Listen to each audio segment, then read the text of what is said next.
So, let's talk about leadership, but maybe not in the way you're used to thinking about it.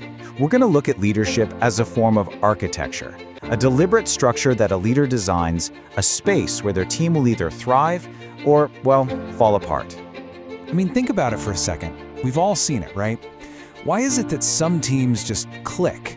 The energy is fantastic, everyone's all in, and they're just knocking it out of the park. And then you have other teams that just fizzle. What's the secret sauce? And here's the big takeaway. It's not luck. It is not a coincidence. The real difference is in the design, the structure, the architecture that a leader puts in place. Their behavior is the blueprint, and it determines everything. This leads us right to the heart of the matter, what we call the motivation problem. Let's really dig into this direct, unbreakable link between what a leader does and how their team performs. You see, a leader's approach really creates two completely different worlds. On one hand, you have this thriving ecosystem that fosters growth, builds incredible trust, and unlocks potential people didn't even know they had. But on the other hand, you can build a ruin, a place where fear dominates, where new ideas go to die, and performance just gets choked out. It all comes down to the blueprint the leader chooses. Okay, so if leadership is architecture, then every great architect needs top-notch materials, right?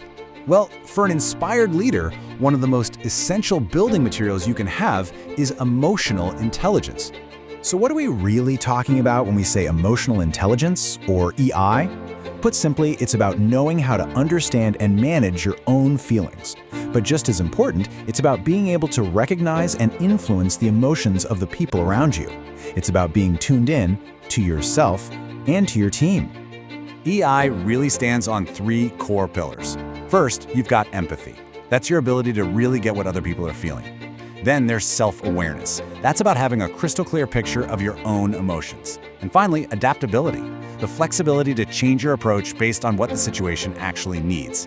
These are the absolute core skills. And this is where the magic really happens. When a leader uses these materials well, they don't have to constantly be pushing people for motivation. Instead, they create an environment, kind of like a greenhouse, where motivation just flourishes all by itself. It becomes a natural, sustainable part of how the team works. You know, every great building needs an unshakable foundation to stand on. In the architecture of leadership, that non-negotiable foundation is trust. So let's talk about how authenticity and being transparent are the concrete that builds real, lasting commitment. There's a really powerful idea here that says it all. Genuine, transparent leadership strengthens commitment and engagement. Look, this isn't about pretending to be perfect. It's about being real. It's about being honest. That's what earns you respect and inspires people to truly commit. So, how do you actually build this bridge of trust? Well, it's a deliberate process. Step 1, you have to lead with genuineness. Just be yourself.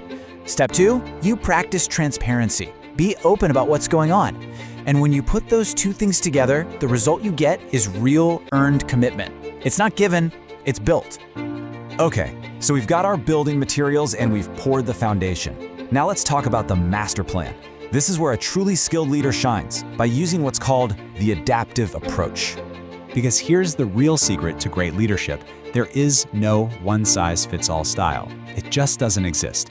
The true art form is being adaptable. It's about being able to adjust your approach to meet the specific needs of your team, right here, right now.